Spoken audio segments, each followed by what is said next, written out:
व्रतं चरिष्यामि तच्छकीयं तन्मे राध्यताम्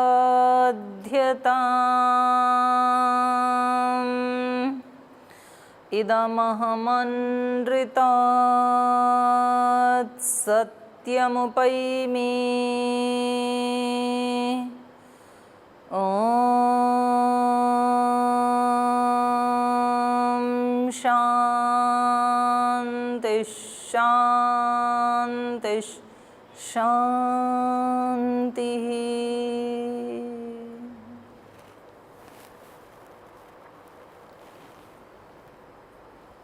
जीवन दर्शन कक्षा में आप सभी का स्वागत है।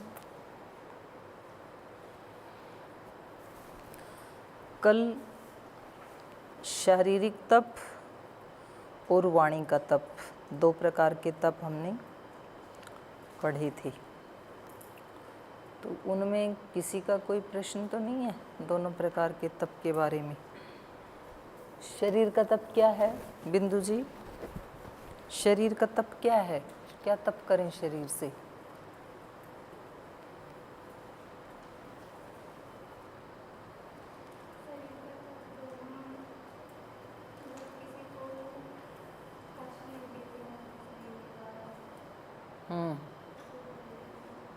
ये शरीर का तप है। हाँ जी, आप बोलो। चारू जी, शरीर का तप क्या है? हैं थोड़ा जोर से, मेरे को सुने उतना तो बोलो। शरीर इंद्रियों से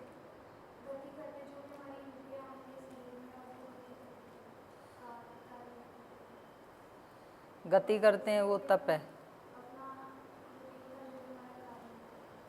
हाँ हाँ जी रजनी जी, शरीर का तप क्या है? हाँ, तुक्के मार रहे हो आप ऐसे ही। इन्होंने कल क्या बताया था? देव द्विज गुरु प्राज्ञ पूजनम, इनका तो पूजन करना है। और क्या बताया था? शुचिता और आर्जवम, सरलता। ये हैं शरीर के तप। ऐसे नहीं है कि मन वाणी से सबका भला चाहना। तो अध्यापिका भी हूँ मैं, पूछती हूँ, क्योंकि ये याद रहेगा तब तो तप करेंगे अपन। और फिर ये पूछना पड़ेगा कि आज क्या क्या तप किया शरीर से। तो इन्होंने बताया देव द्विज गुरु प्राज्ञ पूजनम और शौचम आर्जवम। और आप ही बोलो रजनी जी। ब्रह्मचर्यम पूरा करो। हाँ, ब्रह्मचर्यम अहिंसा च, नहीं उतना ही। ब्रह्मचर्यम अहिंसा च शारीरम तप उच्यते। तो ये शरीर के तप हैं।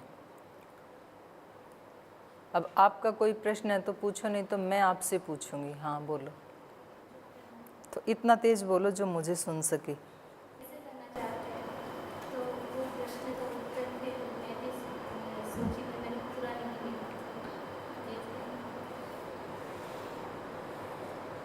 आपको क्या समझ में आया? इनका पूजन कैसे करना चाहिए? हाँ जी देवश्रुति जी, उनको बताओ आप कैसे पूजन करें।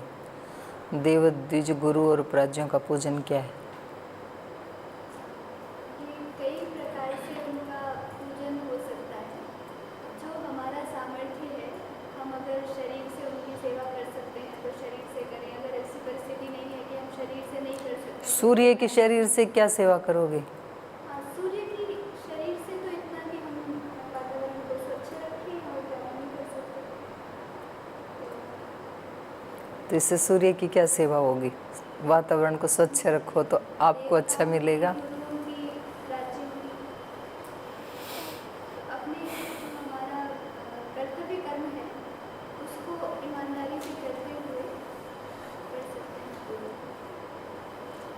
उनका प्रश्न है सूर्य की कैसे करें?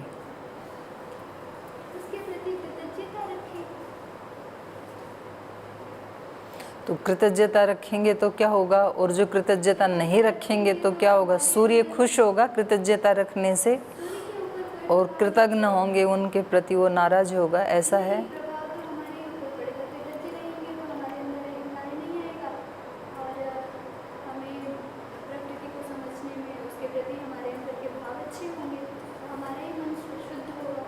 क्या भाव शुद्ध होंगे आपके? कि हमारे अंदर जैसे रहता है ना कि हम कुछ कर रहे हैं, अगर हम सूर्य के प्रति उसके विषय में सोचेंगे कि ये सब पूरी सृष्टि सूर्य के कारण से चल रही है, उनका भी हमारे ऊपर उपकार है, तो इस प्रकार से हमारा अहंकार नष्ट होगा।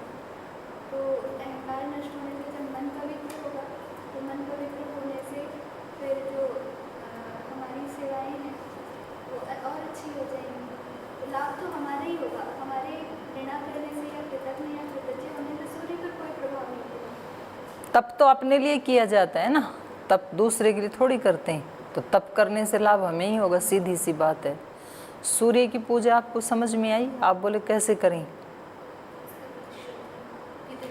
वेद मंत्र बोलता है स्वस्ति पंथाम अनुचरे में सूर्य चंद्रमसा विव पुनर्ददता अग्नता जानता संगमे मही। स्वस्ति पंथाम अनुचरे में, स्वस्ति कल्याणकारी मार्ग पे हम चलें, कैसे चलें? सूर्य चंद्रमसा विव, सूर्य चंद्रमसौ इव, जैसे सूर्य और चंद्र चल रहे हैं कल्याण के मार्ग पे, तो वो कौन से कल्याण के मार्ग पे चल रहे हैं? सूर्य और चंद्र। वो एक दिन भी अपनी ड्यूटी को मिस नहीं करते हैं, ये है कल्याण का मार्ग। जिस व्यक्ति को अपने जीवन में कल्याण चाहिए तो एक दिन भी अपनी ड्यूटी को मिस ना करे, और ड्यूटी को मिस ना करे इतना ही नहीं, ड्यूटी को अच्छे से करे। सूर्य और चंद्र अपनी ड्यूटी को एक ही जैसा करते हैं, ऐसे नहीं करते कि एक दिन तो अच्छा झाड़ू पोछा कर दिया और एक दिन चलता चलता मार दिया, और एक दिन दरवाजे के पीछे छोड़ दिया और बेड के नीचे छोड़ दिया, और एक दिन सारे जंगला खिड़की सब साफ कर दिए। एक दिन ऐसे पढ़ाया मनपूर्वक कि हम भी प्रसन्न हो गए, बच्चे भी तृप्त हो गए, और एक दिन ऐसा पढ़ाया कि चलो अब ये 40 मिनट काटनी, कितने मिनट का घंटा होता है यहाँ? 35 का, चलो 35 मिनट में 5 मिनट तो इधर उधर की बातचीत की। एक दिन ऐसा पढ़ाया, एक दिन तो ऐसा खाना बनाया कि ये तो भगवान का ही प्रसाद बना रही हूँ या बना रहा हूँ, और एक दिन ऐसा, ये तो रोज़ का काम है। तो ऐसे सूर्य चंद्र नहीं करते हैं,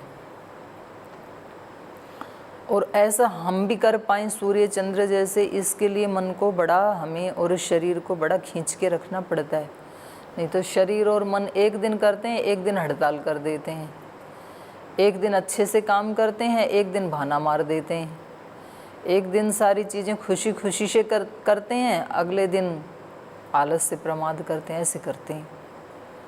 तो इनकी पूजा करने से क्या होगा? इनसे प्रेरणा मिलेगी। देव, द्विज, गुरु और प्राज्ञ, यही इनका पूजन है। जैसे वो लगे हैं ऐसे हम भी लगें, यही उनका पूजन है। माता पिता का पूजन क्या है? माता पिता क्या चाहते हैं आपसे? आपके माता पिता आपसे क्या चाहते हैं?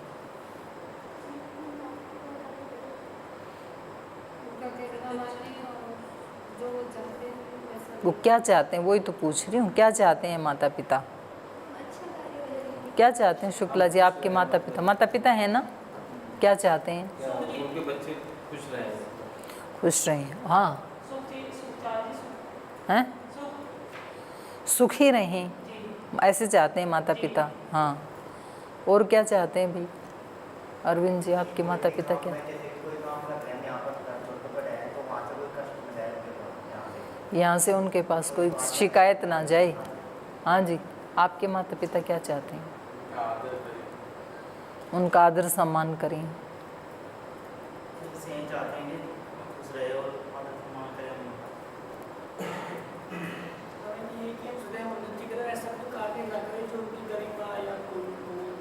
कुल खानदान के विपरीत हो। अच्छा क्या अच्छा? जो भी काम करें अच्छा मतलब क्या? जो भी काम स्पष्ट करो तब कर पाओगे, दिमाग में क्लियर नहीं होगा तो। अच्छा मतलब क्या? क्या चाहते हैं माँ बाप? कोई भी ऐसा काम ना करे कि ताकि उनको मन को ठेस, उनके मन को ठेस कौन से काम से लगेगी? जैसे कोई गलत काम किया तो जैसे गलत काम क्या है? चोरी कुछ भी, चोरी करना है, ये ठीक है, मतलब जड़ तक जाना चाहिए। चोरी नहीं करना, बीड़ी पीना, उनको पता लगे कि सुट्टा मार रहा है वहाँ जाके तो कैसा लगेगा? गलत है। कष्ट होगा उनको। उनको पता लगे कि वहाँ जाके चोरी कर ली तो कैसा लगेगा? तो हमारे माँ बाप ये चाहते हैं कि जैसे संस्कार उन्होंने दिए हैं उससे तो नीचे ना गिरें, और जो वो नहीं कर पाए अपने जीवन में उसको अचीव करें, हमारे से आगे बढ़ें, ऐसे तो चाहते हैं माँ बाप। तो गुरुजन हमारे से क्या चाहते हैं कि कम से कम जिस रास्ते पे हम चल रहे हैं उस पे तो ज़रूर चलें, उससे तो नीचे ना गिरें जितना हमने तप किया है। और जो अभी हम नहीं कर पाए उसको हमारे पुत्र पुत्रियां या हमारे शिष्यगण उसको प्राप्त करें, यही तो चाहते हैं। तो जब हम वैसा करते हैं तो यही उनका पूजन है। और कोई आरती थोड़ी उतारनी है। और आरती उतारने का किसी दिन मन करे तो मंदिर वाली माता की आरती उतारने की बजाय अपनी वाली की उतारना ज़्यादा बढ़िया है। मंदिर वाली माता तो बोलती भी नहीं है, आप वाली तो बड़े आशीर्वाद देगी, आपको बोलेगी वो तो। और जिस दिन चूंदड़ी उड़ाने का मन करे तो मंदिर वाली को उड़ाने की बजाय अपनी वाली को उड़ा देना, तो ज़्यादा खुश हो जाएगी। तो वो भी कर सकते हैं, उपलब्ध है तो ये शारीरिक तप है। और कोई प्रश्न? जी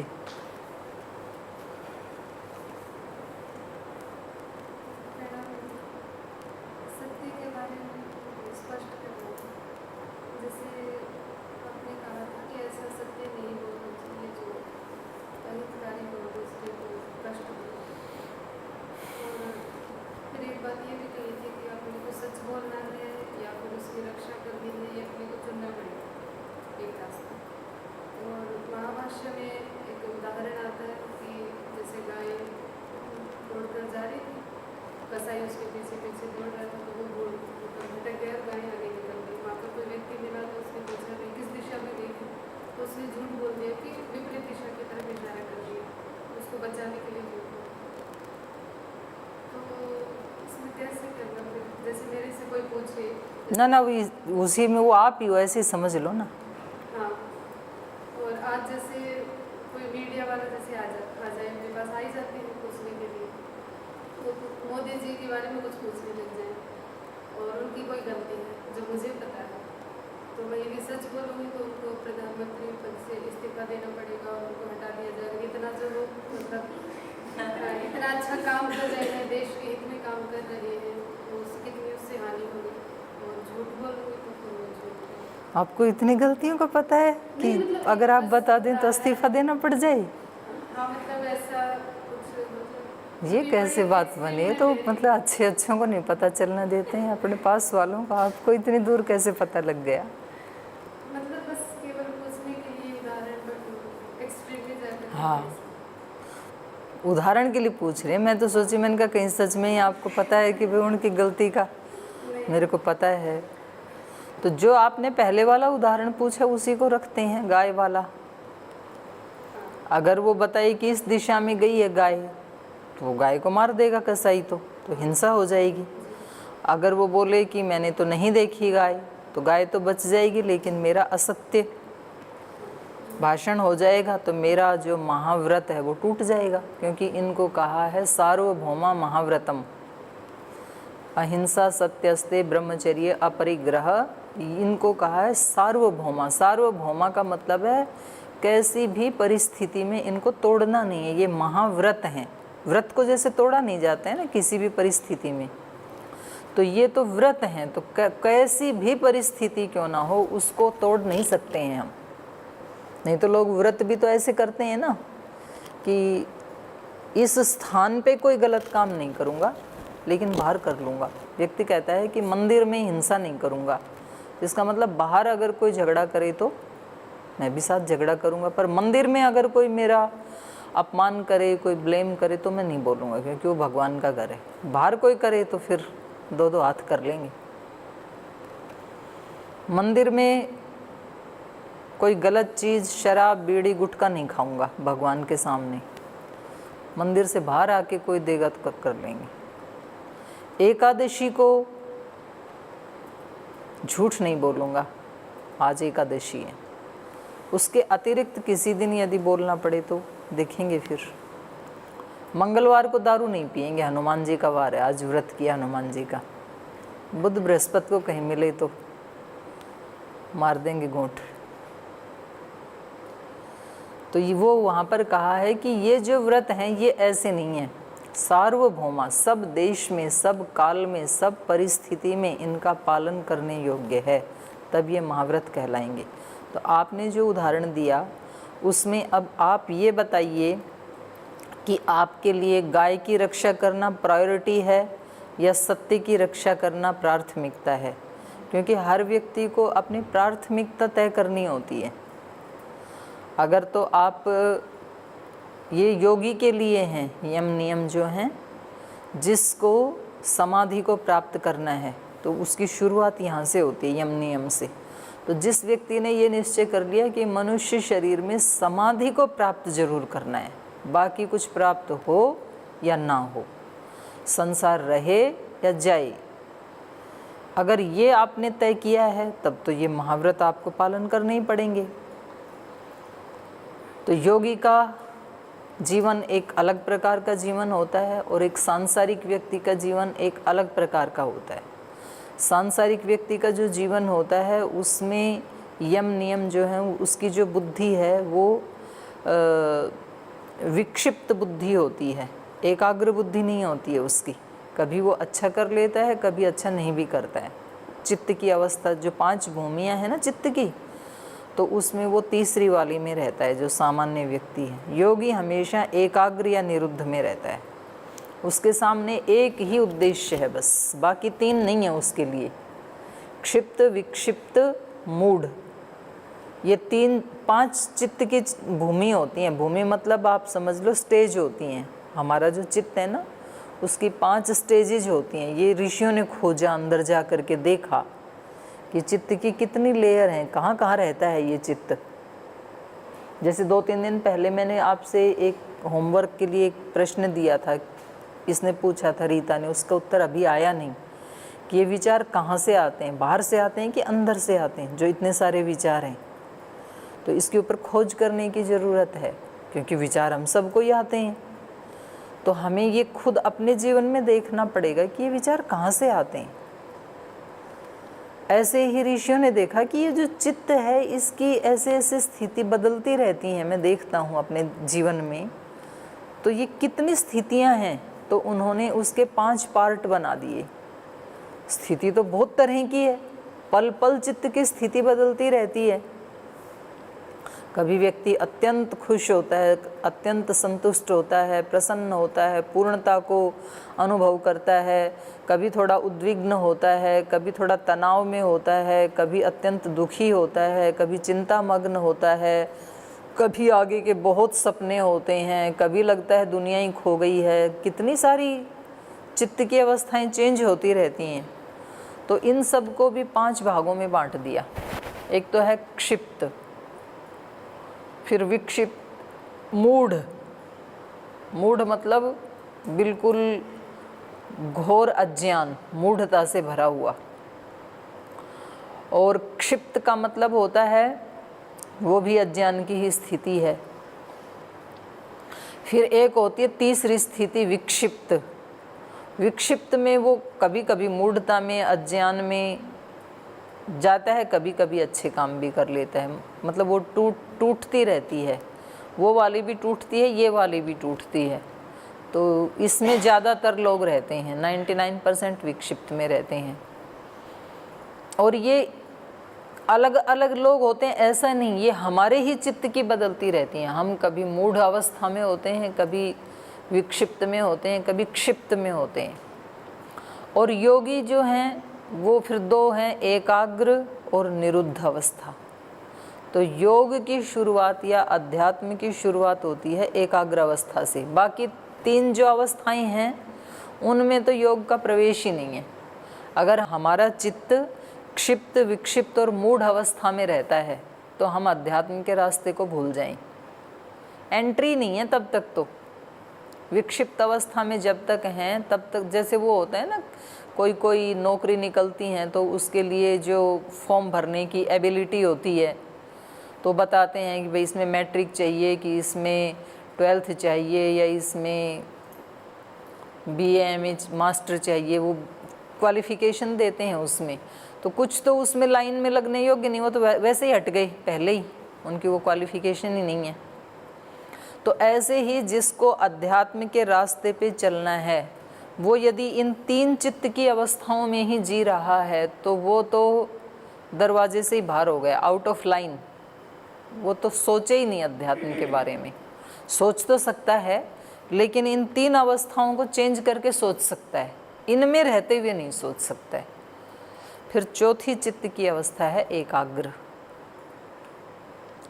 एकाग्र उसको कहते हैं, एक ही अग्र है जिस चित्त के, माने जिसके सामने एक ही रहता है। जैसे अर्जुन के सामने एक ही चीज़ थी, क्या थी? मछली की आँख या पक्षी की आँख। उसको जहाँ तीर मारना है ना, एकम अग्रम यस्य तत् एकाग्र, उसको एकाग्र कहेंगे। जिसके मन में एक ही लक्ष्य है, बस उसने ऐसे सीध बांध रखी है कि यहाँ जाना है, बस इधर उधर उसको कुछ दिख ही नहीं रहा। उसको तो पत्ते भी नहीं दिख रहे, डाली भी नहीं दिख रही, पक्षी भी नहीं दिख रहा, केवल पक्षी की आँख दिख रही है। यहाँ से योग शुरू होता है। इस व्यक्ति को नहीं पता है कि कौन अपमान कर रहा है, कौन ब्लेम कर रहा है, कौन ईर्ष्या कर रहा है, इससे कौन घृणा कर रहा है, कौन बेकार के झंझट में बखेड़े में पड़े, जो कर रहा है कर, इसको नहीं दिख रहा है। इसको दिख रहा है मुझे वहाँ जाना है, मुझे इसको प्राप्त करना है। यहाँ से योग की शुरुआत होती है। और फिर उससे अगली स्थिति है निरुद्ध। चित्त बिल्कुल ऐसे हो गया जैसे प्रसुप्त अवस्था में होता है।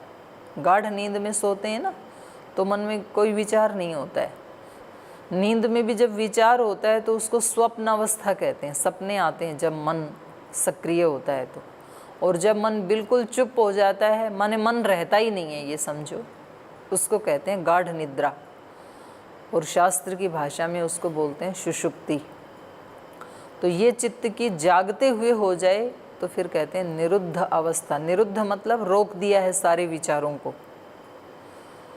तो चलो एक बात तो कम से कम आज निकल के आई कि विचार चाहे बाहर से आते हैं चाहे अंदर से आते हैं, पर रोकने का रिमोट किसके पास है? हमारे पास। तो हम रोकते हैं ना ऐसे। मैं आपको यहाँ क्लास में बोलती हूँ कि अब 30 सेकंड के लिए आप बिल्कुल शांत हो जाएं, अपने विचारों को रोक दें, और आप रोक देते हैं। या विचार होता भी है तो केवल एक ही विचार होता है कि मैंने विचारों को रोक दिया है, यही विचार रहता है, बाकी इतनी देर के लिए नहीं आते हैं। ऐसे योगी लंबे समय के लिए भी रोक देते हैं। तो मैं आपको बताऊंगी इसका उत्तर, लेकिन मैं चाहती हूं कि आप ढूंढ के लाएं तो मुझे प्रसन्नता मिलेगी। और आप ढूंढ के लाएंगे तो ज़रूर किसी न किसी को तो उत्तर मिल ही जाएगा, ऐसी बात नहीं है। जब आप पूरी एकाग्रता के साथ इसको ढूंढेंगे तो, क्योंकि विचार उठाने वाले हम ही हैं, रोकने वाले भी हम ही हैं, तो देखने वाले भी हम ही हैं, तो हम उसका पता लगा सकते हैं। ज़्यादा कठिन नहीं है, आप लगा पाएंगे। तो ये जो आपने प्रश्न पूछा है कि जी उसमें हम क्या करें, क्योंकि बाहर से देखने में तो ये लगता है कि देखो मैंने ये कहा था कि मुझे नहीं पता, तो इतना कहने से गाय की भी जान बच गई और मैं भी बच गया, शिकारी भी चला गया। तो ऐसी ऐसी झूठ तो बोल लेनी चाहिए, इसमें मेरा भी कोई नुकसान नहीं हुआ, गाय का भी नहीं हुआ, ऐसे व्यक्ति को लगता है। लेकिन अगर आप समाधि को प्राप्त करने वाले व्यक्ति हैं तब तो आपका व्रत तो टूट गया, क्योंकि ये सार्वभौमा महाव्रतम ऐसे कहा है इनको। ये लिबर्टी नहीं दी वहाँ पे कि किसी की जान बचानी हो यदि, और वो भी गाय जैसे पवित्र प्राणी की, तो झूठ बोल ही देना चाहिए। लोग ऐसे बोलते हैं ना कि जी दूसरे का भला करने के लिए थोड़ी सी झूठ बोल दें तो वो तो अच्छा ही है। तो वो अच्छा है, सांसारिक व्यक्ति के लिए अच्छा हो सकता है वो, जिसको संसार चलाना है, लेकिन जिसको समाधि लगानी है उसके लिए अच्छा कदापि नहीं हो सकता है। उसके लिए तो सार्वभौमा महाव्रतम है। तो फिर बोले कि उत्तर क्या दें उसको, क्योंकि परिस्थिति तो देखनी पड़ेगी ना, प्रैक्टिकल देखना पड़ेगा कि यहाँ क्या करें। अगर सत्य बोला तो हिंसा भी तो हो जाएगी, और हिंसा भी 3 प्रकार की होती है, कृत, कारित, अनुमोदित। तो ये कारित हिंसा हो जाएगी।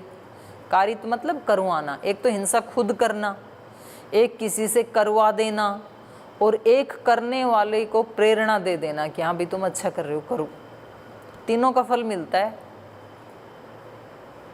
एक तो व्यक्ति खुद गलत काम कर दे कोई, उसका भी फल मिलेगा।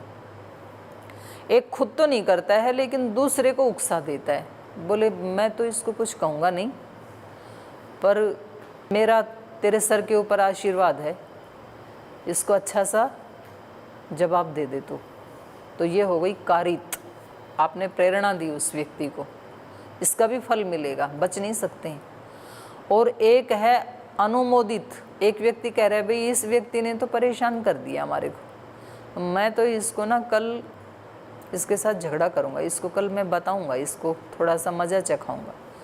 बोले बहुत अच्छा है, इसी के लायक है ये, अच्छे से करो। ये हो गया अनुमोदन, इसका भी फल मिलेगा।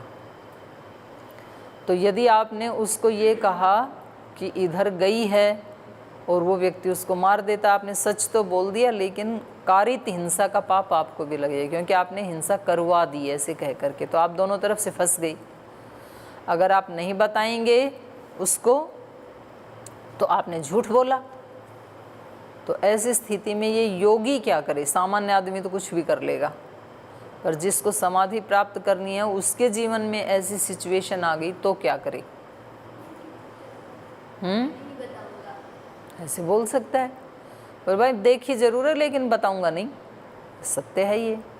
या मौन भी रह सकता है, ये दूसरा ऑप्शन है।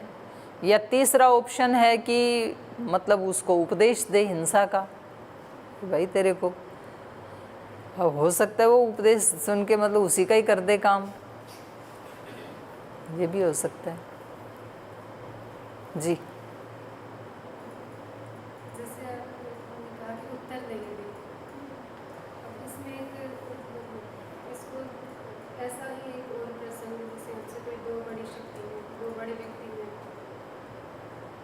और उनकी कोई बात है तो उनकी उसने क्या कहा बताओ, हम वहाँ पर चुप तो नहीं रह सकते अपने बड़े के सामने कि मैं नहीं बताऊँगा, तो दृष्टिता हो जाती नहीं, मौन रहो।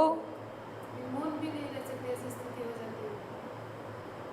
तो जैसे गुरु ही है हमारे, तो उनको कैसे कहूँ कि नहीं बताऊँगा, ये तो बोल ही नहीं सकते, मौन भी नहीं रह सकते, तो फिर उसको कैसे करें? तो फिर आप योगी नहीं बन सकते हो, इतनी तो हिम्मत करनी पड़ेगी कि देखो आप हमारे, सिचुएशन आ जाती है। बिल्कुल आएगी, क्यों ना आए। जब आप समाधि प्राप्त करने चले हैं तो परीक्षा क्यों ना हो। आए स्थिति, और एक बार ना आए 1000 बार आए, आनी ही चाहिए, नहीं तो परीक्षा कैसे होगी। ऐसे कोई फ्री में समाधियाँ लूट रही हैं क्या? मतलब आध्यात्मिकता कोई खिलौना है? श्री अरविंद ने लिखा है भागवत मुहूर्त में जो पथ का विधान है ना, तो कहते हैं ये कोई खिलौना है जो किसी भी खेलते हुए बच्चे के हाथ में दे दिया जाए, या कोई ऐसा मुकुट है जो किसी भी राजा के सर पे रख दिया जाए। बड़ी सच्चाई के साथ प्रयास करो और आप सफल हो जाओगे। लेकिन पथ का विधान तो है ही, तो वो विधान आप पढ़ लेना कैसा है, बड़ा तीखा विधान है वो। कोई व्यक्ति कहता है कि जी कैसा भी विधान क्यों ना हो, जब भगवान का वरद हस्त मेरे सर के ऊपर है तो मैं सब बाधाओं को पार कर जाऊंगा, कोई दिक्कत नहीं है। बोले ना इस चक्कर में ना रहना, वो जो वरदान देने वाला ईश्वर है ना, वो तो जब वो सिचुएशन आएगी तो दूर दूर दिखाई भी नहीं देगा, पता नहीं कहाँ छिप जाएगा। आप बिल्कुल अपने आप को अकेला पाओगे। बिल्कुल यही शब्द हैं उनके, श्री अरविंद के। उस युद्ध के मैदान में जब चारों तरफ से गोलियों की बौछार हो रही होगी, तब उस मैदान में आप अपने आप को अकेला और नंग धड़ंग पाओगे, ऐसे बोला है, ये शब्द हैं उनके। और जिन शक्तियों का तुम आह्वान कर रहे हो वो कहीं पर्दे के पीछे अपना मुंह छिपाए हुए बैठी रहेंगी, वो नहीं आएंगी सामने, या आएंगी तो भी बहुत देर से पहुंचने वाली होंगी। मतलब सारा काम हो चुका होगा ना, तब पहुंचेंगी वो।